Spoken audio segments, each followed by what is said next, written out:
Hello, Hariom, जय श्री कृष्ण। आज हम योग के बारे में जानने का प्रयास कर रहे हूँ। तो हाँ, तो अपन ने पहले भी सुना होगा, थोड़ा बहुत पढ़ा भी होगा कि योग क्या है। योग संस्कृत की युज धातु से बना है। किस धातु से बना है आप सभी को पता है। योग संस्कृत की युज धातु से बना है, जिसका अर्थ है जोड़ना। आत्मा से परमात्मा का मिलन ही योग कहलाता है। आत्मा से परमात्मा का मिलन ही योग कहलाता है। योग के जन्मदाता महर्षि पतंजलि हैं, आपको सभी को पता है। महर्षि पतंजलि,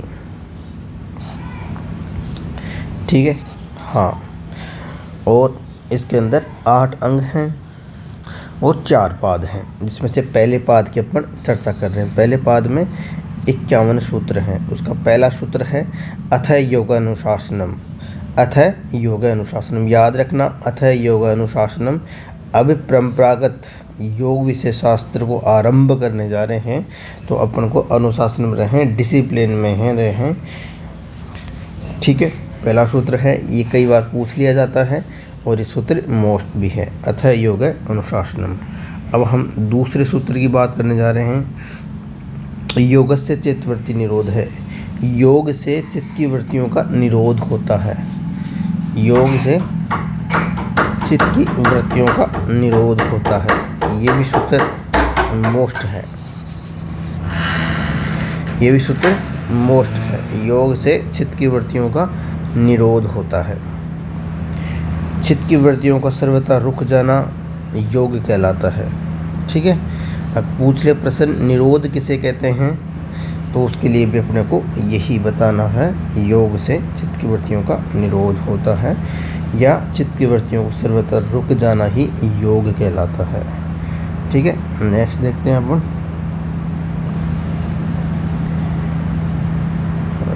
इसका कई समस्याएं हो गई।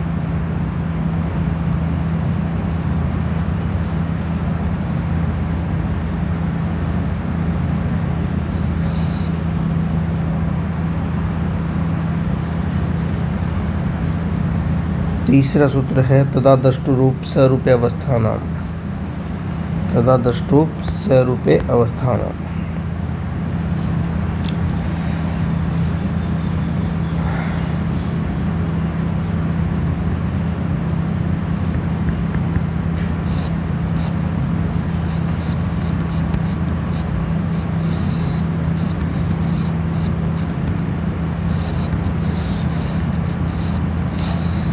अवस्था,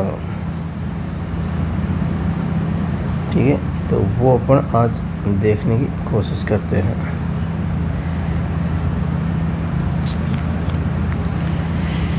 अब इसके अंदर क्या है, इसे योग की पराकाष्ठा भी कहा जाता है। तदादृष्टु रूप को योग की पराकाष्ठा भी कहा जाता है। भाई योग की पराकाष्ठा क्या है, तो उसे तदादृष्टु, जब दृष्टा का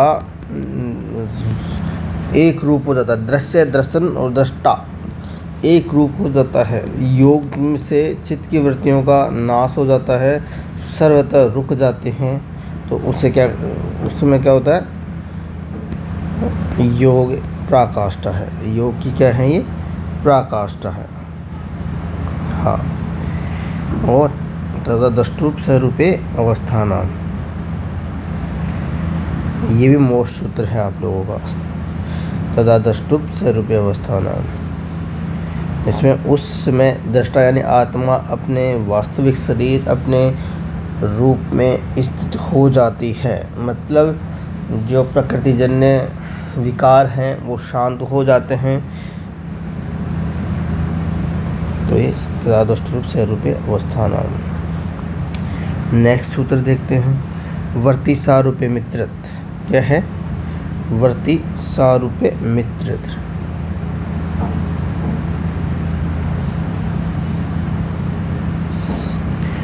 इसमें क्या, जब चित्त की वृत्तियों का निरोध हो जाता है तब, जब चित्त की वृत्तियों का निरोध हो जाता है तब व्यक्ति को वास्तविक देह के दर्शन होते हैं। उसका क्या ध्येय है था, भगवान ने क्यों भेजा है उसे, उसका पता उसे लगता है। तो ये क्या है, वर्ती सारूप्य मित्रत्व। नेक्स्ट, ये तो वर्ती सारूप्य मित्रत्व इतना मोस्ट नहीं है, लेकिन देख लिया अपन ने। उसके बाद माता ये भी थोड़ा मोस्ट है, अपन इसको भी जानने का कोशिश करेंगे। व्रति पंचतया क्लिष्टा क्लिष्टा, व्रति पंचतया क्लिष्टा क्लिष्टा। मतलब व्रतियाँ पांच प्रकार की होती हैं और उनके प्रत्येक के दो भेद होते हैं। एक होता है क्लिष्ट और एक होता अक्लिष्ट, दो भेद होते हैं। व्रति पंचतया क्लिष्टा क्लिष्टा, व्रतियाँ पांच प्रकार की होती हैं, प्रत्येक के क्लिष्ट अक्लिष्ट दो भेद होते हैं। अर्थात इसमें समझने की कोशिश ये करें कि एक से तो क्या प्राप्त होता है, क्लिष्ट यानी दुख। एक से तो अपने को क्या प्राप्त होता है, क्लिष्ट यानी क्या होता है, दुख। दुख, ठीक है। और दूसरे से प्राप्त होता है अपने को सुख। जैसे अगर मान लो कोई गलत चीज़ आपने आँख क्या एक वृत्ति है, अगर कोई गलत चीज़ अपनी आँख देख लेती है, ठीक है, तो उसे कैसा लगता है, बेकार लगता है।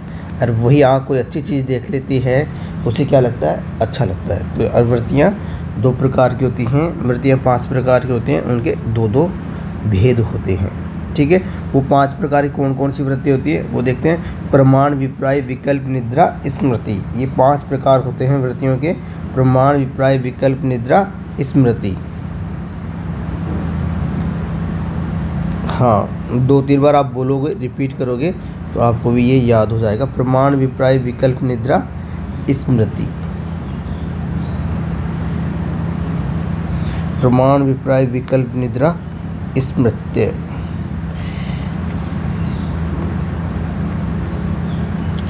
आ गया।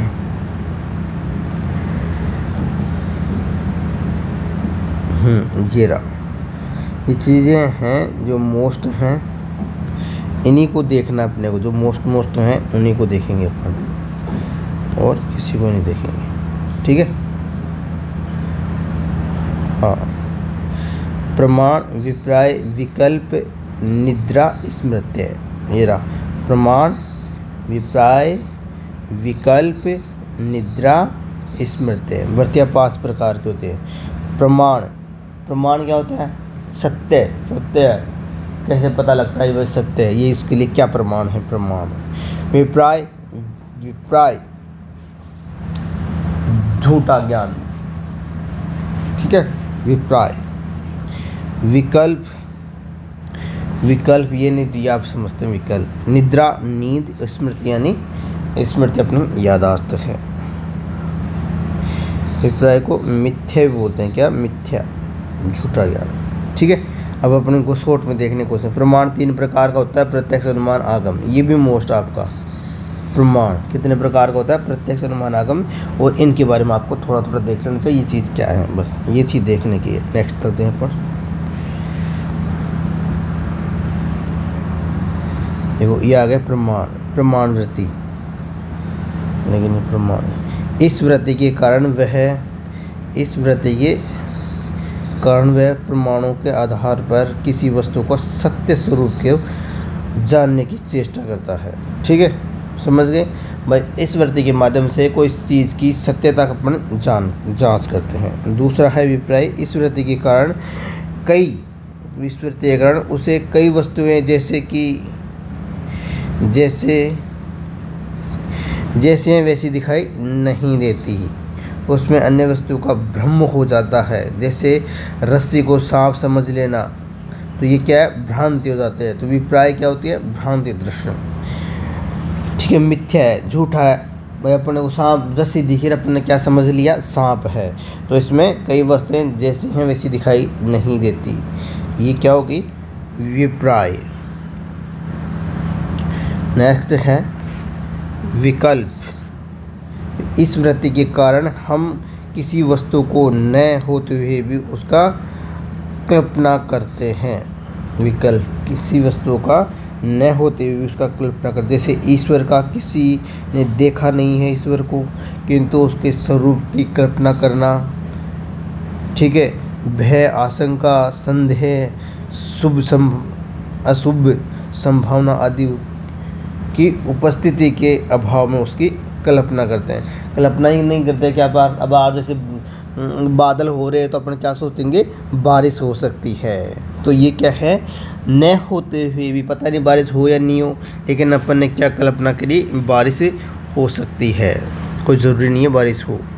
निद्रा, जिसमें कुछ भी दिखाई न दे, जिसमें कुछ भी दिखाई न दे किंतु उसका अभाव की प्रतीति होती है।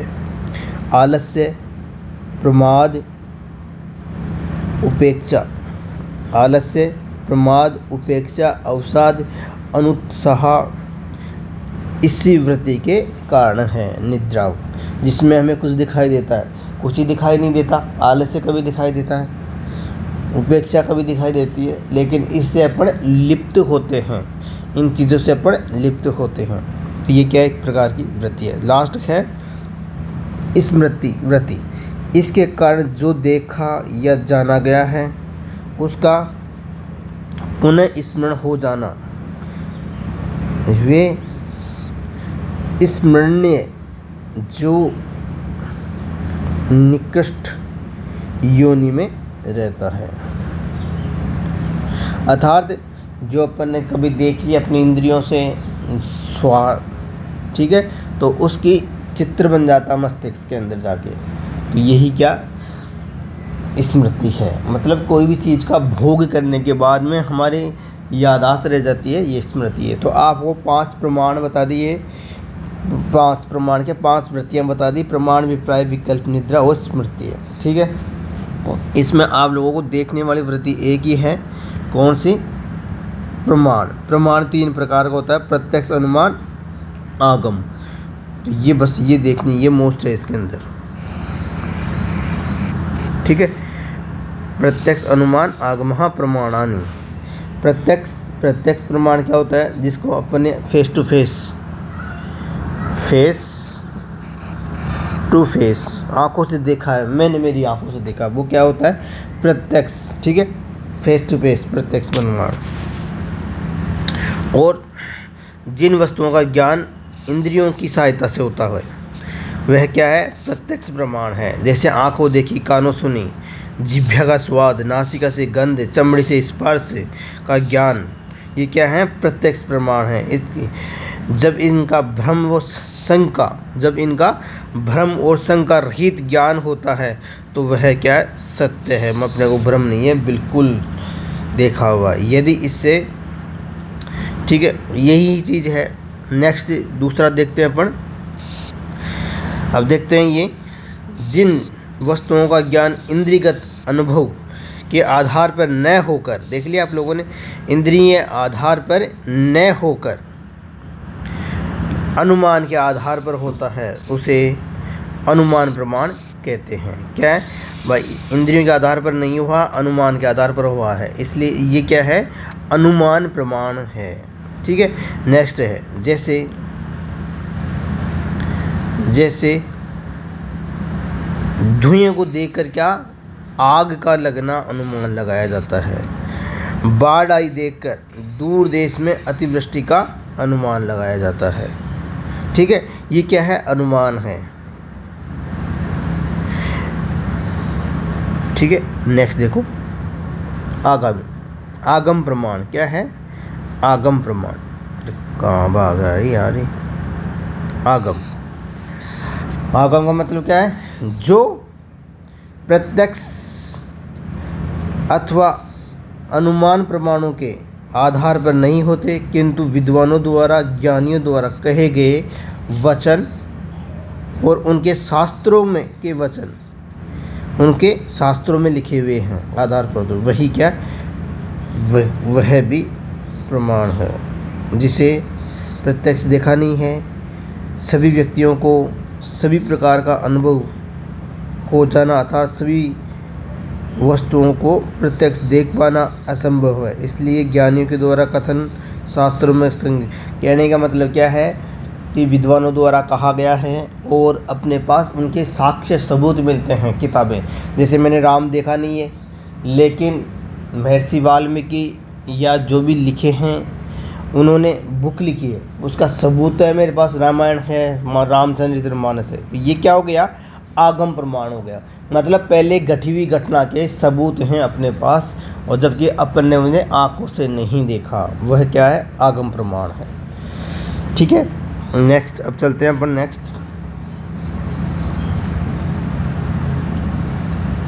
अब ये एक एक आ रहे हैं आप लोगों के सामने, तो आप इनको थोड़ा थोड़ा पढ़ लेना अगर पढ़ना चाहो तो।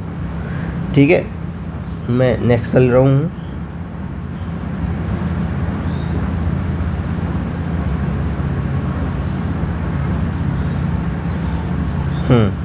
नेक्स्ट ये भी थोड़ा मोस्ट है, अभ्यास तन्निरोध।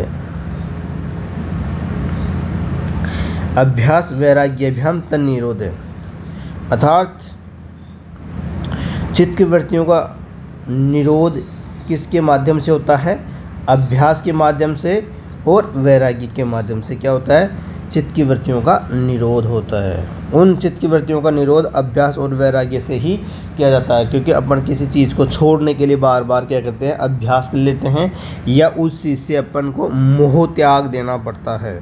ये क्या है, अभ्यास और वैराग्य। नेक्स्ट देखते हैं।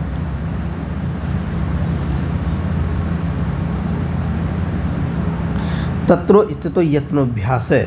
अब आप प्रश्न पूछ ले आपसे, अभ्यास का सूत्र लिखो, तो आपको यह सूत्र लिखना है, तत्र स्थितो यत्नोभ्यास है। जब तक तत्र स्थितो यत्नोभ्यास है, तत्र स्थितो यत्नोभ्यास है। आप थोड़ा 2 4 5 बार भूलेंगे तो आपको ये आराम से याद रह जाता है। इन दोनों अभ्यास और वैराग्य में से चित्त की वृत्तियों को रोकने के लिए बार बार यत्न करना पड़ता है, वह क्या कहलाता है, अभ्यास कहलाता है। समझ गए आप लोग कि इन चित्त की वृत्तियों को रोकने के लिए बार बार अभ्यास करना पड़ता है, चित्त की वृत्तियों को रोकने के लिए बार बार यत्न करना पड़ता है, वही क्या कहलाता है, अभ्यास कहलाता है। तत्र स्थितो यत्नोभ्यास है। जब तक स्थिरता नहीं आ जाती तब तक बार बार प्रयास करना ही अभ्यास कहलाता है। ठीक है साथियों, एक वीडियो ये हो गया, एक वीडियो में ये पूरा कंप्लीट करा देंगे अपने को समाधि पाद। ठीक है, फिर भी आप लोगों को कोई शंका है, डाउट है, आप हमें कमेंट करें। जय हिंद, जय भारत माता।